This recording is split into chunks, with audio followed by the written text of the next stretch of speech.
Welcome to webinar number 2 with the Alcow team.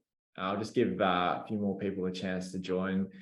For those that missed the first webinar, my name is Marty from Virtual, and I'm really proud to be here to host the Alcow second webinar. We had a first one, when was it now? A couple of weeks ago, guys? It seems like it's been a while, but that was probably 2 weeks ago. Probably only a week or so ago, 2 weeks ago, maybe? Yeah, I can't remember. Wasn't long ago. Wasn't long ago. Well, we're back for round 2. We had a lot of people at that first webinar and heaps of questions coming in. Didn't get a chance to get through all of them. So tonight we've come again for round 2 just to make sure if there's any outstanding questions, we can answer those. So just a bit of a recap of where we're at with this investment offer. So we're just over a week into it. It was a pretty big start. First day, the Alcow team cracked $1 million of investment. Second day they got up to 1.5. So yeah, things are going really well. The Alcow team has been run off their feet so far. So appreciate Dave and Bianca taking the time to catch up this evening. First of all, how are you guys feeling? I know it's been a lot of work so far. Been chatting with a lot of investors. How's the feedback been from them?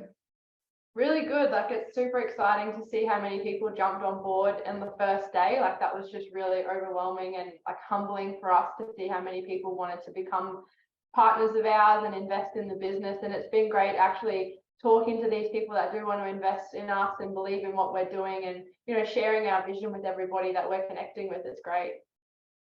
Awesome. Yeah, we've had great feedback from everyone who's joined. Obviously, there was a big list of investors who wanted to get in.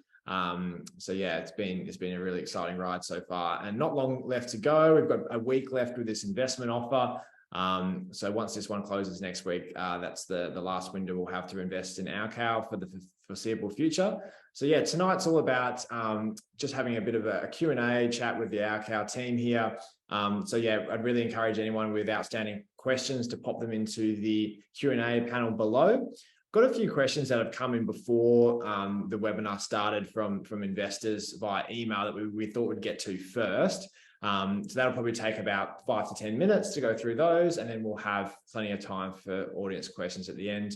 We'll just keep going until we get through the questions. I don't think we'll go for the full hour this evening, so maybe a half an hour all up. But yeah, let's crack on now. So one of the questions that came in beforehand that's come up a couple of times is talking about profitability and the financial statements now that they're available in the offer document. So I guess, yeah, the question to the Alcow team is, do you want us to talk us through the path to profitability and I guess, the journey that you're on as a business at the moment and what it looks like when you might get to profitability in the future? Yeah, so it's a good question, Marty, and I'm sure it's one on everyone's mind. So I guess Dave mentioned it in the first webinar that we were in, but we're not in the lifestyle business. We're investing in the foundations of the company, the future growth. We're looking to retain our market capitalization and really continue on a really strong growth trajectory. So that's where we're reinvesting a lot back into the business at the moment, and we're also investing quite heavily in marketing. So last year we invested in a national TV show. We've done lots of partnerships. We're doing a lot of digital advertising. So all of those things are investments, and it's like we're reinvesting all the money that we're getting at the moment. So we're seeing quite a high return on ad spend with the marketing that we are investing in, and we're going to continue to do that as well. So it is the profit will come into the business, but at the moment we're reinvesting into marketing and growth. Yeah, I think, sorry, I got the man flu tonight, but just following on what Bianca was saying, we spent over $1 million last year on a TV show and television ads. So it's all about getting our trying to get that market capitalization. We're spending a shitload of money on that, spending a lot of money on our plant as well to make sure that we can facilitate the production growth. It's not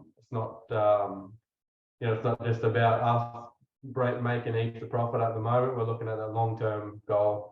And like our investors currently understand that, and they're backing us to do that. They want to see us set up the foundations. They want to see us continue to grow and really maintain that market capitalization. So our investors are 100% behind us with that decision and the way the business is going. Absolutely. So yeah, from what you're saying, it sounds like the moment growth is the #1 priority for the business. And profitability will come in the future once you've established yourself in the market and got the market share there. Just for, I guess, investors on the call, can you walk us through some of those growth projects that are on the cards maybe after this raise? Obviously, we've seen plenty of details on the growth you've had over the last year that you've outlined there in the offer document. But yeah, just maybe some highlights of what's on the cards for this year and next. Yeah, we obviously want to, like Dave just mentioned, we want to invest into our plant. So we've got a processing plant here in Casino where we employ almost 40 staff. We butcher, pack, cut, produce all of our own products here. So we are going to be investing in that to improve some efficiencies. We want to bring in some machinery, some new machinery and some automation here as well. And then we also want to increase our product range. We want to work on our technology. We've just recently put on a CTO, so we're going to be really investing into our technology and our product range, and also looking to, I guess, expand our reach and how fast we're able to deliver to people as well. Cool. Good to know. And for anyone who's playing along at home, doesn't know, with CTOs, Chief Technology Officer, just an FYI there. So someone going to be building out the Our Cow website. Great. Well, another question that came through beforehand via email is about this recent acquisition. People might have seen it in the news that Our Cow bought another startup called Volly. So the question was about this acquisition. What does it mean for Our Cow, and maybe a little bit of details as to why you went down this path. Yeah, so Volly were, for everyone that doesn't know, Volly were a fast grocery delivery company in Sydney. We think that they did a really good job on the brand and the business that they built, and we acquired some of their assets. And what that means is it just enables us to have more customer base in Sydney and continue to work on our fast delivery plans and to really connect with those people. Like, we want to be able to introduce them to Our Cow, introduce them to our products and our range, and just really I guess, expand our customer base in that Sydney region as well. Cool. Thanks for that. So yeah, for everyone that doesn't know, I guess that was covered in the news in January. So it's all recent news, but yeah, exciting times there. The final question we had come through via email before was around plans for additional products or listings of new produce for Our Cow. So we talked about this a bit last time. You've had some exciting announcements there, but do you want to cover that in a little bit more detail? You want to say anything? I can talk to it if you're not feeling 100%. Yeah, well, definitely. We've had so many farmers that are contacting us all the time, from fruit and vegetable, dairy, free range eggs, and we want to be the marketplace that supplies and connects those farmers to customers Australia-wide. So it's definitely on the cards that we bring more products in. We have our current customers that are asking us to have the same ethics and morals that the products that they do buy from us, and being able to get more products into the mix as well. So it is 100% on the cards, and that comes hand in hand with our expansion into more capital cities, I guess, and that faster delivery process. And just giving people the ability to access farm fresh produce all the time. Like, we're lucky where we live is we have a farmers markets here, and we can go down on a Saturday and pick up some fresh fruit and veg and all the things that you would expect to find at a farmer's market, but not everybody has access to that. And they're the kind of farmers that we want to align ourselves with, and they want to be aligned with us too. So we want to be the platform for those smaller producers, to give them an avenue and connect those guys directly to consumers, and use the customer base that we've built to really connect people to where their food's coming from. Cool. Good to hear. And obviously big plans to expand. Like we've seen the seafood range come online recently.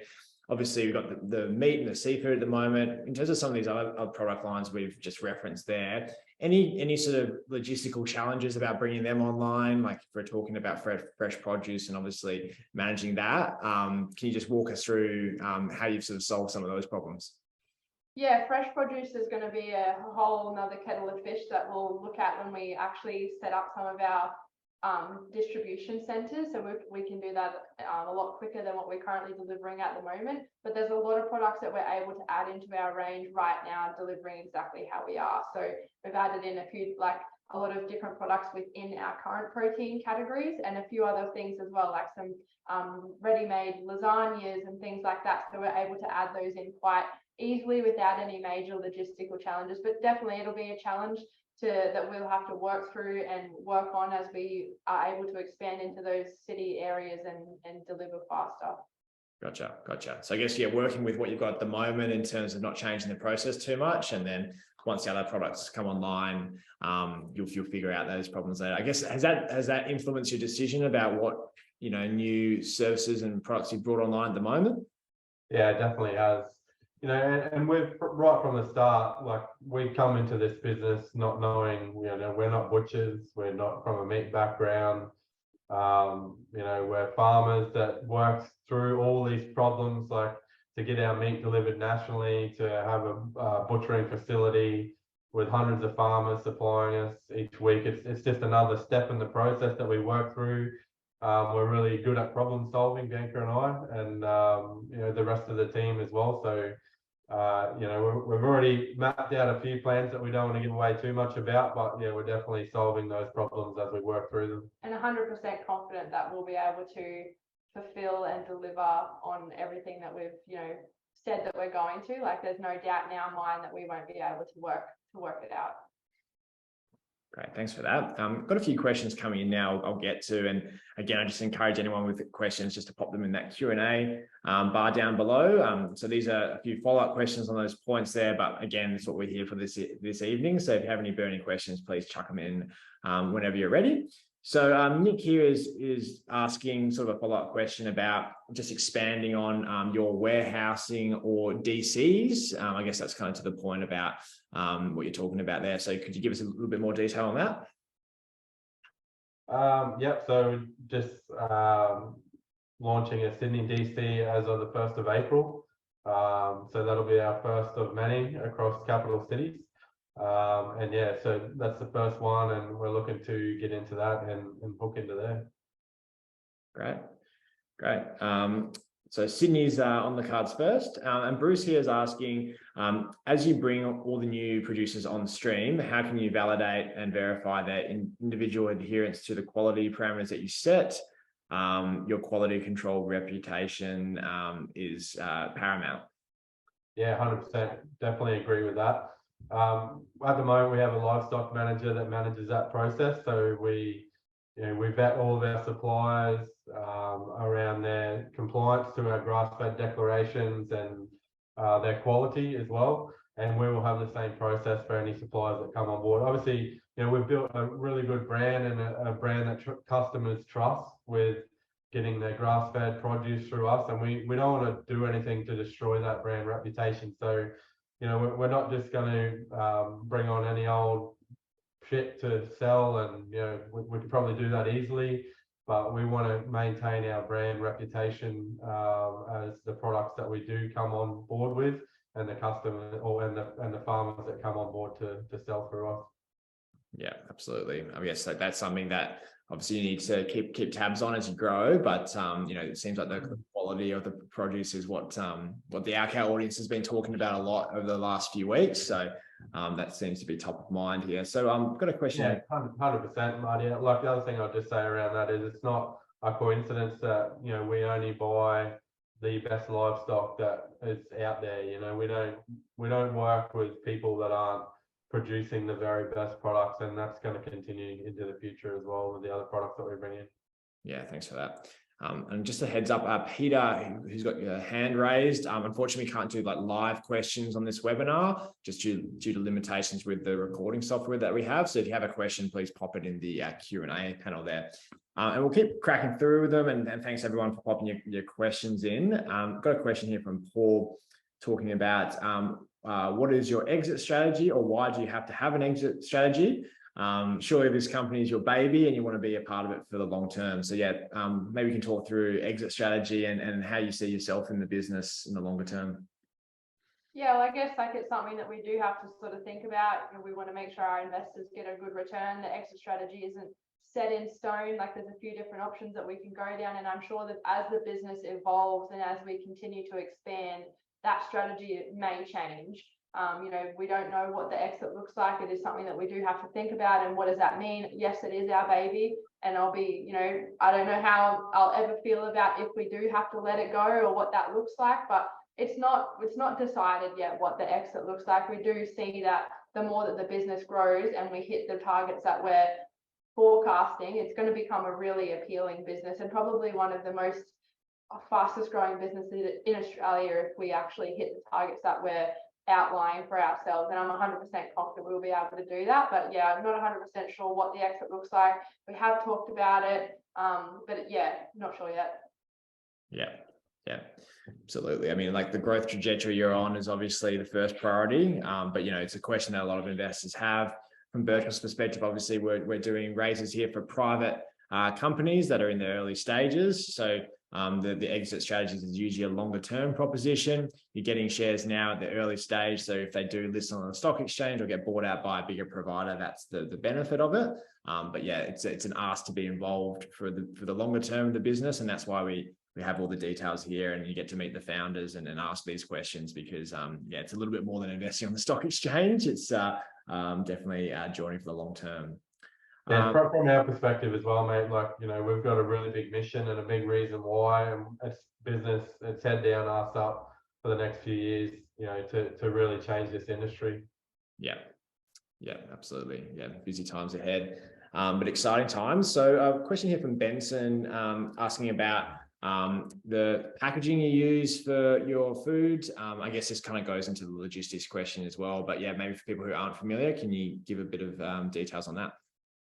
Yeah, so we cryovac all of our meat products. So everything that you purchase from us comes cryovac, and there's usually 2 steaks or 500 gram portions in the pack. So cryovacing is just like vacuum sealing. We suck all of the oxygen out of the bag, it preserves the meat products, and then when you receive the products, it's basically as fresh as the day it was produced. Some of the products will last up to 28 days fresh in your fridge. They do have a fresh and a frozen date, so you can freeze the products for up to a year and it's 100% perfect in your freezer. And I guess that's one of our key benefits is I think people have this idea when they buy directly from farmers, they need to have a massive freezer or a huge amount of fridge space. It's not necessarily the case because of how the meat's packaged. And with our model as well, you don't need to buy, half a cow. You can just buy a couple of steaks and whatever will fit in your fridge freezer. But that's how it all comes packaged, is cryovac. It's sealed for freshness. It's really convenient and it fits easily in your fridge and freezer as well. Yeah. And that's all done through your facilities at Casino at the moment, is it? Was the cryovac process, was that something that you guys were pioneering? It's something I haven't heard about before, but it seems pretty crucial to transporting meat. Can you give us a bit more detail on that? Yeah, I mean, it's the way that meat has been transported for a really long time, but what we're doing is cryovacking individual portions. And I guess that's something that probably hasn't been so prominent in the meat space, is individually portions. Like normally you would get a whole primal that's been cryovac'd, but we're individually cryovacking portions of meat products and preserving the shelf life through that process. Yeah, okay, that's good to know. Yeah, I think I've seen with some of your competitors like HelloFresh, they might not do that all the time. They might just use insulation and padding and that sort of stuff. So good to get a bit more details on that. Question here that I can answer very quickly, asking, is it possible to invest more than $10,000? So the answer is yes. You do need to have what's called a wholesale shareholder certificate. There's more details on this on the Birchall website.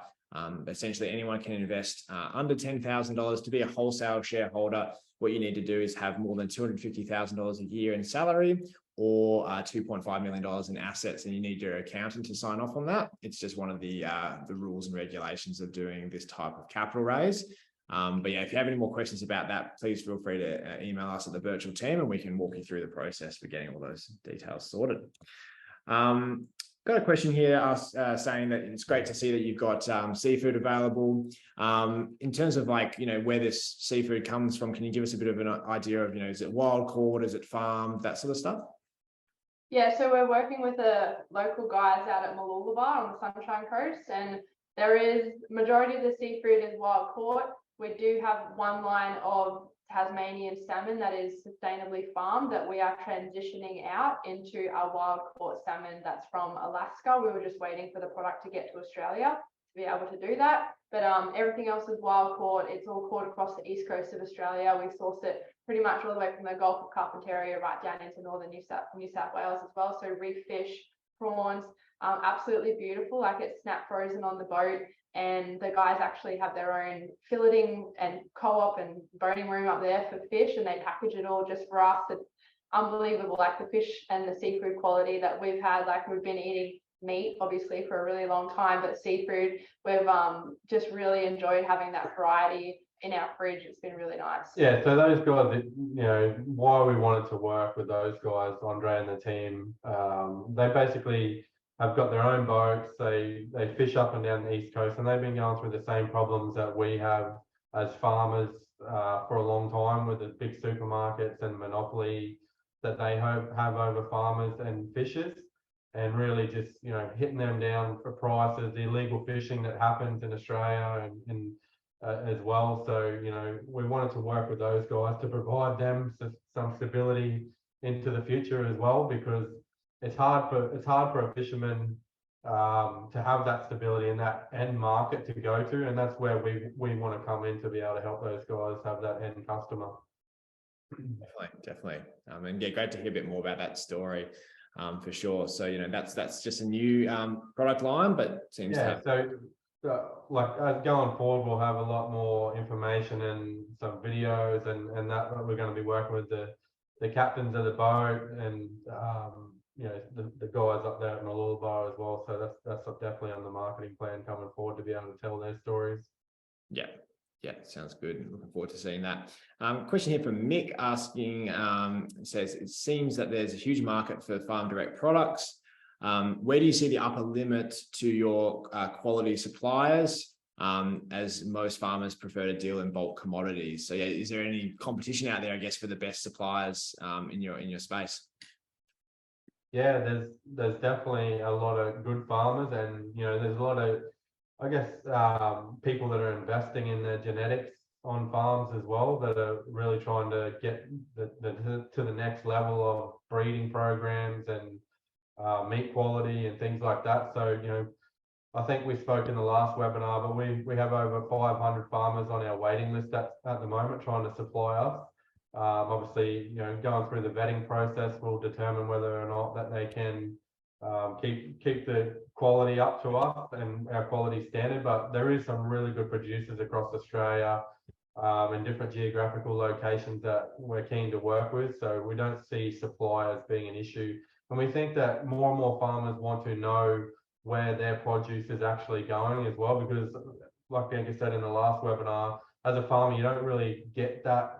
You don't have that relationship with your customer. You take your livestock to the sale yards, or you take your fruit and veggies down to the Sydney markets or the Brisbane markets or something like that, and then it goes off to somebody. No one's really given that feedback to the farmer about all that hard work that you put in to work through all those challenges of the environment and the weather and all that you go through. So we're trying to close that loop, I guess, and give that feedback back to the farmers and then link them directly to the customer. Yeah. I mean, that's really well put, I guess. That separation works both ways. People on the last webinar were saying, they feel like they're disconnected from where their food comes from as a consumer, but I guess also as farmers, you'd understand the flip side of that too. So yeah, great to see those two things coming together. I just had a question there from Carol about how to invest through a self-managed super fund. So I've just sent you my email, Carol. Please feel free to email me and I can help you out with some details. Anyone else who has any questions about self-managed super funds, wholesale investing, my email is martin@birchal.com. Please feel free to shoot through an email and I can give you some details. But the answer is yes, you can invest through a self-managed super fund. Few more questions here. Like I said, we won't go too late tonight, so maybe another 5 or 10 minutes to see how we go. Charmaine has asked here, what strategy do you both have to work above the business rather than in it, so the company can grow successfully without relying on the two of you being the face of all operations?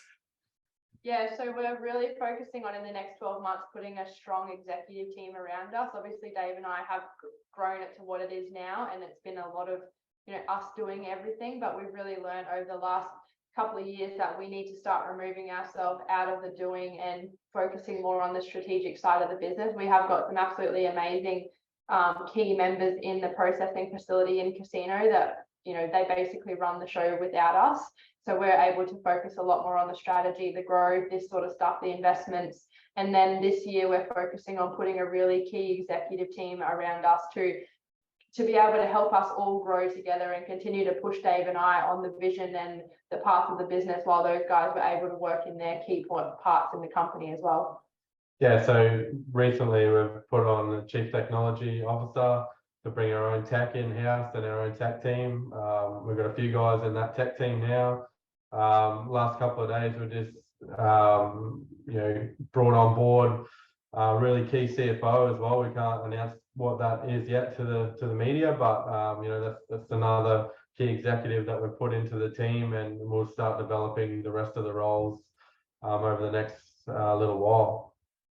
Yeah, thanks for that. And like obviously working with the Our team for the last few weeks, we've got to see all the other members of the team behind this. Dave and Bianca, the public faces, but there's definitely a lot of other people there. And on the virtual website, you'll see a full list of the core members of the Our team. So if you want to go there and check that out, it's just available on the virtual Our page at the moment. I think what was brought up was a really good question, because we just have to, as the business gets more revenue into it, like when you first start off, you can't really afford to have all these people around you. You've got to get your hands dirty and do a lot of the things to get the business up to a certain point. But now is the time that we are like stepping up, and you start stacking yourself from all these roles that you have, and it is so rewarding to have the people come in underneath you, and people that we develop from within the team as well, and then external guys that we come in and we become more of the leaders and basically work on the vision of the business and the mission, really. Yeah, getting off the tools, so to speak.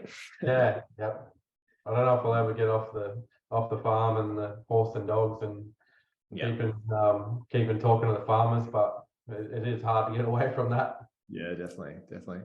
Got a question here from Scott asking, with La Nina looking to finish up this year and the possibility of El Nino for some years to follow, what are the plans you've made to offset potential costs or disruptions associated with drought? And follow-up question, how would you source the feed given animals are naturally fed and thankfully avoiding man-made alternatives? Will we be able to continue to source the natural products for feed? And have you factored all these considerations into your plans? Yeah, we have. Yeah, so it's obviously something that we have to think about quite heavily, because we are a grass-fed meat company. So we have thought about it. It's about setting ourselves up with different geographical locations of our farmers as well. So we've got farmers dotted all across the eastern seaboard basically, and then we're also researching different feed types that we can use that are still obviously grass-fed certified, and working down that PCAS certification line as well. And I think having farmers in different locations is really going to be the key success to the business. We don't see it being a massive cost if we do come into the drought again, but it's obviously something that we have to continue to manage. Yeah. And obviously, as farmers yourself, you're well aware of all that happening and keeping tabs on it. But really good question. Something that we have to always keep in mind at the moment. Yeah, when it's raining, you're always thinking about drought, and when it's dry, you're always thinking about the rain. So no, definitely understand that, Scott. But good question. But working with different farmers in different geographical locations is key to keeping us stocked up. Yeah, I think it goes back to that earlier point as well about, farmers wanting to deal in large commodities. I guess at the moment, with your position in the market being such a big player, you've got an advantage to be able to, work with those farmers and then also spread out. We were talking about expansion to other states. That can also be a good mitigating factor there. So a question here has come in about, will you consider an arrangement where your boxes that were used for the last delivery can be picked up? Are other boxes at the moment being recycled? Can you just talk through that element of your supply chain? Yeah, definitely. It's something that we want to get towards, and I think having those local DCs in the capital cities, we may be able to look more into that. It's just a bit difficult with our couriers at the moment. They won't pick up the empty cartons because of OH&S and COVID and everything else that was going on. So we do want to be able to get to recycling those cartons. Obviously they are recyclable, and what you do with them when you get them at home is up to you. Hopefully you can reuse them. I see people put them in their boots for going down to the farmers markets with fruit and veggies, or they re-gift them, or they've used them in their garden, all sorts of different things. So you can get pretty creative with them. Yeah, absolutely. Those very sturdy cardboard boxes can be pretty handy for carrying a lot of things around. But yeah, good to hear about those plans. And I think, yeah, with working with courier networks, that's always a thing to overcome, but good to hear that's on the horizon.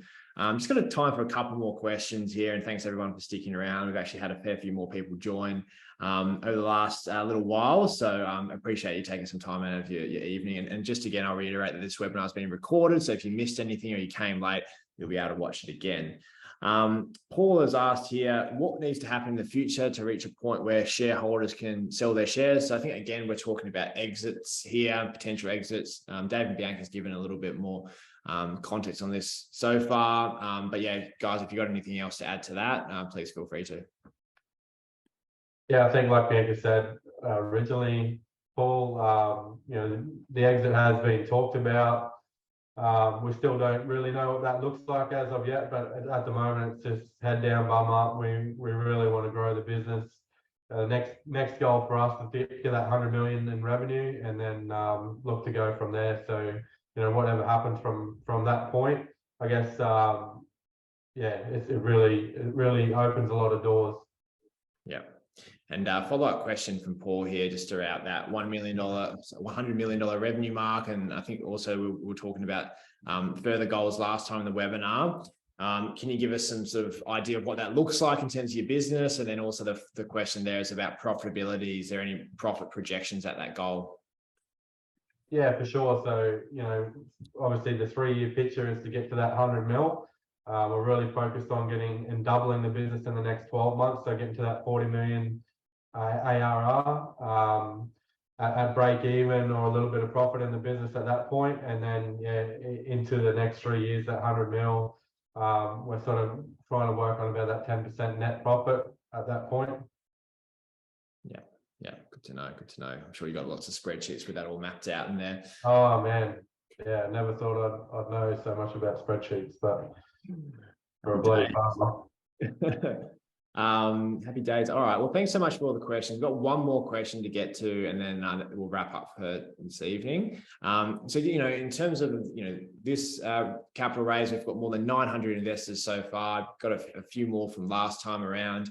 In terms of keeping investors in the loop after they've, invested and they're part of the Our Cow journey, can you provide some details on what that might look like? Yeah, so we send out like an investor report every 3 months, just telling everyone what the business is up to, just letting everyone know how we're traveling, give people an update. Like we do all of our communication through the Cake platform, so where all the investor shareholdings are kept, you can log on, you can see your shareholding in that platform. It's a really good tool, so I definitely highly recommend that as well. Like if you are a current investor, to jump onto there, because it's we put all our communication out through there. Yeah, absolutely. So Cake's the share registry provider. So after the offer, if you've invested in Our Cow, that's where you'll be getting your share certificates from. And then like Dave's saying there's also ability to be updated. Please follow that for more details, and we can walk you through that.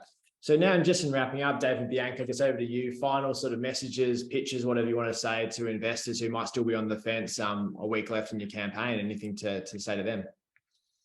Yeah, I'm just looking forward. If you are, wanting to invest in us, get behind us. We've got some massive goals that we are going to achieve. 100% confident that the things we've outlined in our vision for the future is achievable, and we're on the right path. We're obviously creating a business that people want to be involved in, that farmers want to be involved in. Our customers are backing us.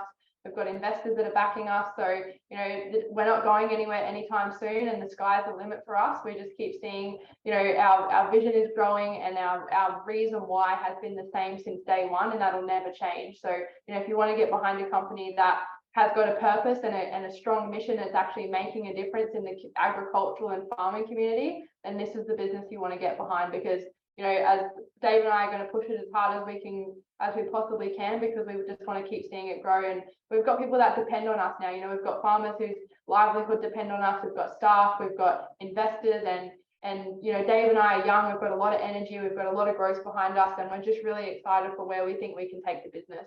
Oh, bloody hell, I'll get my checkbook out. Bloody oath. The only thing that I'll just say on that, like obviously crowdfunding a business is, you can crowdfund a business up to, it does 25 million in revenue. So currently we're at 20 million in revenue. So there's definitely no guarantees that we can do another crowdfund after this, because our revenue is getting to the point that we can't, like legislation states that we can't do crowdfunding no more. So this could possibly be the last crowdfund that we do. So that's all I'll just add on that. Yeah, good to So point. now or never, guys. Yeah. Got 1 week left, but yeah, if you want to get in sooner rather than later, that's the best way to do it. If you have any, further questions about using Virtual as a platform, like I said, my email is martin@virtual.com. We've got a full support team. I know that for some people, equity crowdfunding is a bit new, so we're happy to, hold your hand through this process. 1 week left with the AOCO offer. It closes next Thursday. So like Dave and Bianca said, get in before you miss out. And then thanks again, Dave and Bianca, for taking some time out this evening. Dave, hope you feel better soon, mates. It's been a busy couple of weeks for you. So yeah, 1 more week to go, and then you can have a little bit of a break. No, thanks guys. And thanks everyone for joining tonight. Really appreciate everyone taking the time out of their busy schedules to listen to us again. So thanks very much. Thanks everyone. See you later. See you guys. Bye.